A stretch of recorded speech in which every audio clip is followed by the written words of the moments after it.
Hello dear student, কেমন আছো? I hope প্রত্যেকে শুধু ভালো না ভীষণ ভালো আছো। আজকে আমরা দশম শ্রেণী বা ক্লাস 10-এর সরল সুদ কষা চ্যাপ্টারের 21-এর দাগের এর যে 1, 2, 3, 4, 5টা অঙ্ক রয়েছে, এই 5টা অঙ্ক সলিউশন করবো। ওকে, দেখো এর দাগের 1-এর অঙ্কটা কি আছে দেখো। প্রথমে বার্ষিক R% হার সরল সুদে পি টাকার টি বছরের সুদ আই হলে option A, option B, option C, option D রয়েছে 4টে অপশন। ওকে, তাহলে এখানে দেখো আসল সমান কত কোশ্চেনে। আচ্ছা, প্রথমে দাগ নম্বর দিয়ে দিই। 21-এর দাগের এর 1-এরটা প্রথমে সুদের হার কত বলেছে। সুদের হার বলা হয়েছে আমাকে R%। বেশ, আসল কত? আসল বলে দেয়া হয়েছে কত? পি টাকা। বেশ, পি টাকা। আচ্ছা, সময় কত বলে দেয়া হয়েছে? সময় বলা হয়েছে আমাকে টি বছর। বেশ, আর সুদ কত বলে দেয়া হয়েছে? সুদ সমান আই বলে দেয়া হয়েছে। ওকে, সো আমরা যে ফর্মুলাটা জানি, সুদ ইকুয়াল টু মানে আই ইকুয়াল টু আসল into rate of interest into time divided by 100। হ্যাঁ, ঠিক। এবার দেখো এই 100টাকে যদি আমি সমানের অপোজিট দিকে নিয়ে যাই কি হবে তাহলে? আই গুণিতক 100 equal to P R T. Okay, বেশ। এবার দেখো তোমার কোশ্চেনের যে 4টে অপশন আছে, option A, B, C, D, তার মধ্যে দেখো অপশন সিটা ম্যাচ করছে। ওকে, তাহলে কোন আনসারটা ঠিক হবে? অবভিয়াসলি অপশন সি হবে সঠিক আনসার। চলো, এটা গেল আমাদের 21-এর দাগের এর 1-এরটা। এরপর 2-এর দাগের অঙ্কটা কি বলেছে প্রথমে আমরা একটু পড়ে নিই। দেখো কি বলেছে। কোনো মূলধন একটি নির্দিষ্ট সরল সুদের হারে 20 বছরে দ্বিগুণ হয়, একই সরল সুদের হারে ওই মূলধন 3 গুণ হবে 30 বছরে, 35 বছরে, 40 বছরে, 45 বছরে। দেখো এখানে দুটো কোশ্চেন দেয়া রয়েছে, ফার্স্ট কেস, সেকেন্ড কেস।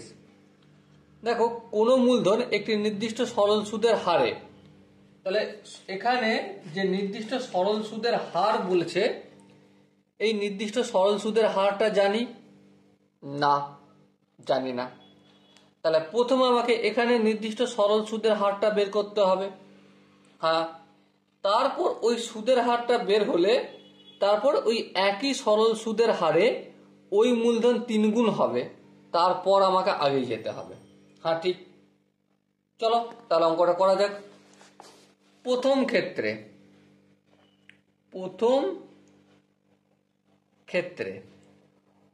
ক্ষেত্রে প্রিন্সিপাল অ্যামাউন্ট কত? ধরে নিচ্ছি এক্স টাকা। বেশ, তারপর কি বলেছিল যে একটি নির্দিষ্ট সরল সুদের হারে, সুদের হার আর ইকুয়াল টু কত জানি না? জানি না, জিজ্ঞাসা চিহ্ন দিয়ে রেখে দিলাম। বেশ, তারপর কত বছরে দ্বিগুণ? টি টাইম বলা হয়েছে, আমরা 20 বছর ধরছি টাইম। বেশ, আচ্ছা, দ্বিগুণ হতে হবে মানে এই যে এক্স টাকাটা হয়ে যাবে 2x। কিভাবে হবে? সুদ আই প্লাস পি মানে সুদ প্লাস আসল সমান হবে এক্স এর দ্বিগুণ মানে 2x। হ্যাঁ, লিখলাম। তাহলে আই সমান কি লিখবো? আই সমান 2x মাইনাস পিটা যদি অপোজিট দিকে যায় মাইনাস হবে, আর এই এক্সটা লিখবো। তাহলে আইও কি পেলাম? এক্স পেলাম। বেশ, তো আমি এখান থেকে যদি সূত্রটা অ্যাপ্লাই করি, কি সূত্র? একটাই গোপন সূত্র জানি, I equal to P R T divided by 100। আয়ের ভ্যালু কত? এক্স, তাহলে এক্স লিখলাম। এই 100টা অপোজিট দিকে গেলে গুণ হয়ে যাবে। পি মিনস প্রিন্সিপাল কত? প্রিন্সিপাল হচ্ছে, দেখো এখানে আমরা এক্স ধরে নিয়েছি, এই এক্স, আচ্ছা সমান দিতে হবে না। পি হচ্ছে প্রিন্সিপাল কত? এক্স লিখলাম। রেট অফ ইন্টারেস্ট ওটাই বের করবো, রেখে দিলাম। টি ফর টাইমস কত 20 বছর, এই ইন্টু 20 লিখলাম। ওকে বেশ, নো প্রবলেম। এবার দেখো আরটাকে যেমন আছে তেমন রাখলাম। এবারে এক্স আর 20 আর এর সঙ্গে মাল্টিপ্লাই আকারে আছে, তাহলে অপোজিট দিকে নিয়ে আসলে কি হয়ে যাবে, ভাগের আকারে হয়ে যাবে। তাহলে এক্সটাও নিচে হবে আর এই 20টা নিচে হবে, এই এক্স কেটে গেল। এবার দেখো 20 1 20, 5 20 100, সো 5 ইকুয়াল টু আর, মানে রেট অফ ইন্টারেস্ট কত পেলাম 5।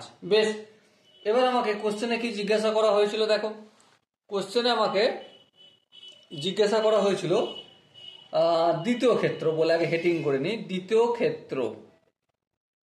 ক্ষেত্রে কি, দ্বিতীয় ক্ষেত্রে ওই একই সরল সুদের হারে, মানে রেট অফ ইন্টারেস্ট 5, ওই মূলধন মানে প্রিন্সিপাল অ্যামাউন্টটা এক্স, ঠিক আছে, কত বছরে, এরপর টিটা জানি না, টিটা নির্ণয় করব। সুদে আসলে মূলধনটা 3 গুণ হবে, মানে interest rate plus principal equal to 3x হবে। বেশ, তাহলে আই সমান কত, আই সমান হবে 3x মাইনাস এক্স। হ্যাঁ, 3x থেকে যদি x বাদ দিই সমান কত হবে, 2x হবে। ওকে, আই সমান পেলাম আমরা 2x। এবারে এখানে আমরা সরল সুদগত অঙ্কের যে সূত্র অ্যাপ্লাই করছি সেটা অ্যাপ্লাই করে দিই। I equal to P R T by 100। আয়ের ভ্যালু কত দেখো 2x, এই 2x লিখলাম। এই 100টা অপোজিট দিকে গেলে গুণ হয়ে যাবে, হ্যাঁ করে দিলাম। ওকে, তারপর এখানে পি আছে, পি এর ভ্যালু কত x, তাহলে এই x লিখলাম। রেট অফ ইন্টারেস্ট কত বের করেছি 5, চলো 5 লিখলাম। টিটা জানি না, ওটাই আমরা নির্ণয় করব, এই লিখে দিলাম টি। এবার দেখো এক্স আর 5টা টি এর সাথে গুণ আছে, অপোজিট দিকে যদি সেন্ড করি কি হবে, অবভিয়াসলি ভাগ হবে। তাহলে এখানে 2x ইন্টু 100 যেমন আছে করলাম, তারপর ডিভাইডেড বাই কি হবে x ইন্টু 5। বেশ, এই x কেটে যাবে, হ্যাঁ 5 1 5, 5 20 100, হ্যাঁ ঠিক। তাহলে 2কে 20 দিয়ে গুণ করলে 40, তাহলে কত টাইম লাগবে, 40 বছর টাইম লাগবে। ওকে, এবারে দেখো এখানে যে অপশনগুলো রয়েছে তার মধ্যে অপশন সি হবে আমাদের সঠিক আনসার। আই হোপ প্রত্যেকে বুঝতে পেরেছো। যদি কোনো জায়গায় বুঝতে অসুবিধা থাকে তো কমেন্ট অবশ্যই জানাবে। ওকে, তো চলো এরপর আমরা নেক্সট কোশ্চেনটা ডিসকাস করব। নেক্সট কোশ্চেনটা কি বলেছে প্রথমে আমরা পড়ে নিই, 3 নম্বরের। ওকে, দেখো বলেছে কোনো মূলধন 10 বছরের দ্বিগুণ হলে বার্ষিক সরল সুদের হার কত, মানে টাইম হচ্ছে 10 বছর। বেশ, প্রিন্সিপাল অ্যামাউন্ট হচ্ছে এক্স। বেশ, আয়ও কত হতে হবে, আয়ও হতে হবে এক্স, তবেই তো ডবল হবে। হ্যাঁ, তাহলে রেট অফ ইন্টারেস্ট কত বলতে হবে, সিম্পল সূত্র ইউজ করে দেবো, I equal to P R T by 100। I means X লিখবো, এই এক্স লিখলাম।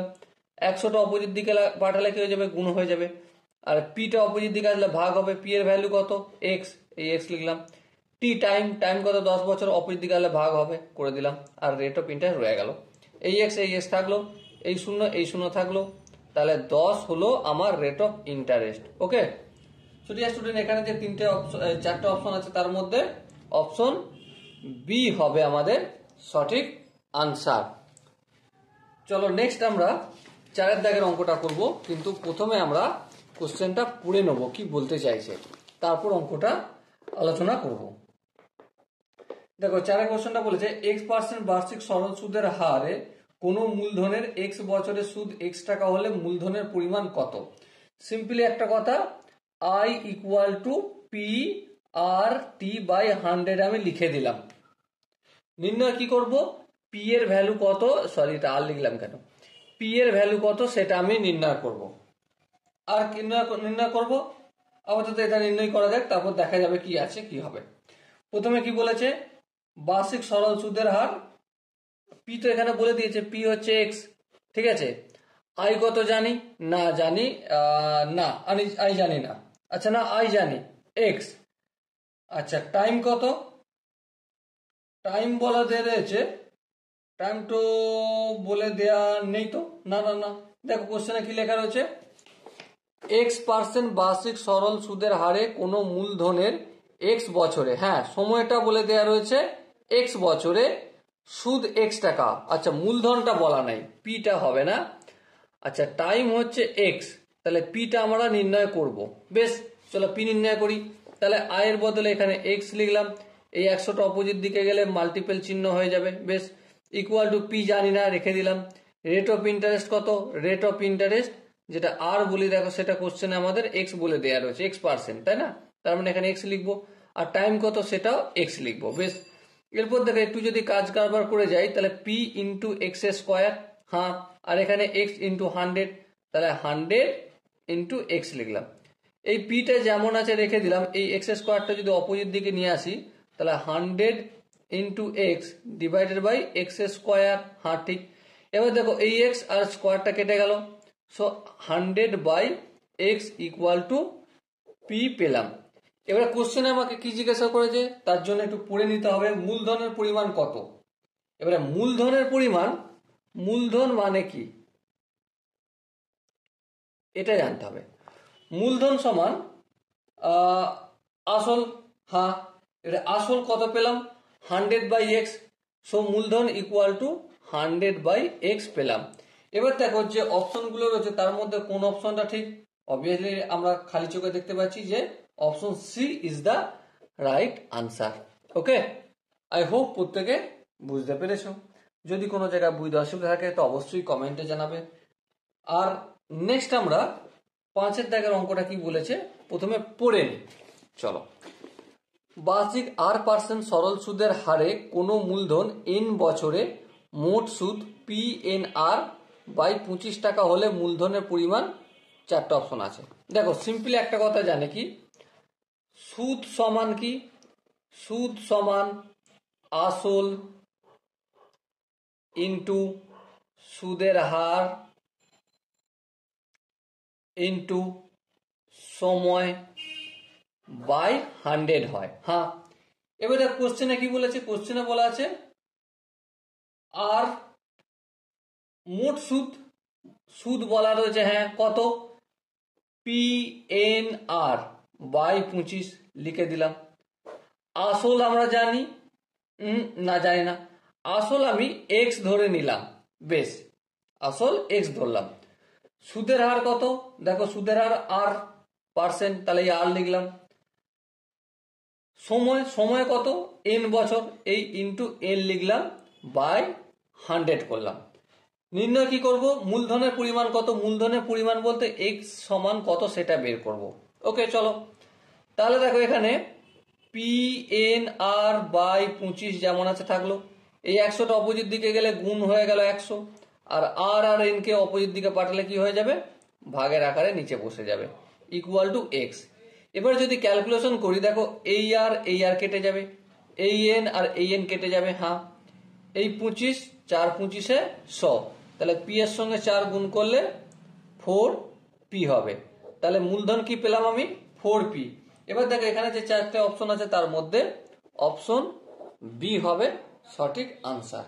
ওকে, so dear student, I hope তোমরা এই 21-এর দাগের এর যে 5টা কোশ্চেন ছিল আশা করি প্রত্যেকে বুঝতে পেরেছো। যদি কোনো জায়গায় বুঝতে অসুবিধা থাকে তো অবশ্যই কমেন্টে জানাবে। চ্যানেলটা সাবস্ক্রাইব করে রাখবে পরের ভিডিও পাওয়ার জন্য। দেখা হচ্ছে নেক্সট সেশনে, ততক্ষণ মতো ভালো থেকো, সুস্থ থেকো এবং জয় হিন্দ।